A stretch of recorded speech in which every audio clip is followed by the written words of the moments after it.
बच्चों आज हम बात करने जा रहे हैं एनसीईआरटी के एक्सरसाइज का क्वेश्चन नंबर 1.4 सॉल्यूशन चैप्टर का क्वेश्चन है। मोल कॉन्सेप्ट से रिलेट कर रहा है, कंसंट्रेशन टर्म का क्वेश्चन है। क्या बोला है? आपको बोला हुआ है कि आपके पास एक सॉल्यूशन है कंसंट्रेटेड नाइट्रिक एसिड का। तो हमने एक सॉल्यूशन बना लिया है और क्या बोला है कि इसमें क्या है, concentrated nitric acid is HNO3। और क्या बोला है, वो 68% बाय मास है। 68% बाय मास का क्या मतलब है? 68% बाय मास का मतलब है 68 ग्राम HNO3 प्रेजेंट है किसमें? 100 ग्राम सॉल्यूशन में। कितने में? 100 ग्राम सॉल्यूशन। ग्राम क्यों लिया? क्योंकि यहाँ मेंशन है। क्या मेंशन है? By mass. तो ऑब्वियस सी बात है, अगर सॉल्यूशन 100 ग्राम है तो HNO3 कितना होगा? 68 ग्राम होगा। 68% है। अब आपको क्या निकालना है? What should be the molarity. Molarity क्या होगी? तो भाई मोलरिटी अगर हम इसको करना चाहें तो हम इसको बहुत शॉर्ट में भी कर सकते हैं। आप एक सिंपल फॉर्मूला यूज कर सकते हो, 10 रो x% अपॉन मॉलिक्यूलर वेट। तो व्हाट इज 10? 10 तो 10 है। रो इज डेंसिटी। डेंसिटी बोलो कितना दी हुई है? 1.504 इंटू बोलो कितना परसेंटेज है? 68% upon molecular weight of HNO3। HNO3 का मॉलिक्यूलर वेट निकालेंगे तो HNO3 का मॉलिक्यूलर वेट आएगा बेटा 63, तो अपॉन 63।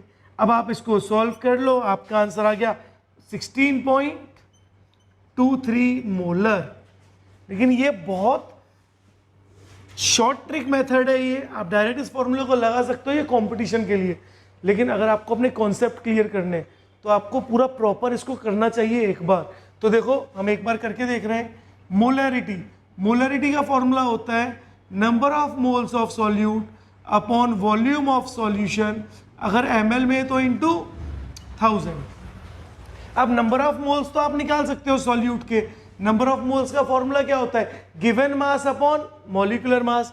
HNO3 का गिवन मास कितना है? 68 gram and the molecular mass of HNO3 is 63 ग्राम। अब इसको यहीं छोड़ देते हैं। अब वॉल्यूम निकालना है, तो वॉल्यूम हमें निकालना है, लेकिन हमें सॉल्यूशन का मास दिया हुआ है। सॉल्यूशन का मास, तो क्या आपको पता है डेंसिटी ऑफ सॉल्यूशन क्या होगा? मास of solution upon volume of solution. Density का फॉर्मूला क्या होता है? मास पर यूनिट वॉल्यूम। तो अगर मैं बोलूं वॉल्यूम ऑफ सॉल्यूशन, तो सॉल्यूशन का वॉल्यूम कितना हो जाएगा?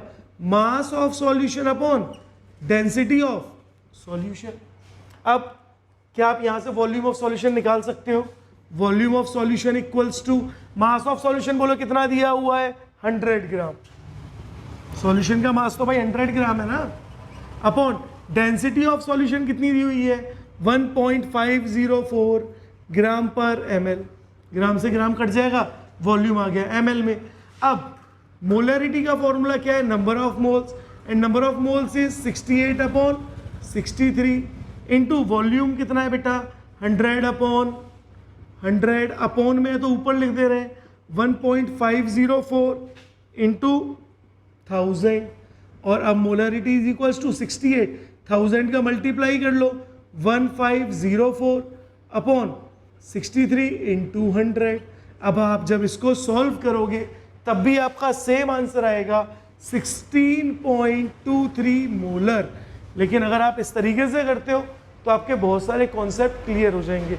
अदरवाइज अगर आप शॉर्ट मेथड से करना चाहते हो तो आपका डायरेक्ट ट्रिक है, आप इस फॉर्मूले को यूज करो और सीधे फॉर्मूले में वैल्यू प्लेस करके आंसर निकाल लो।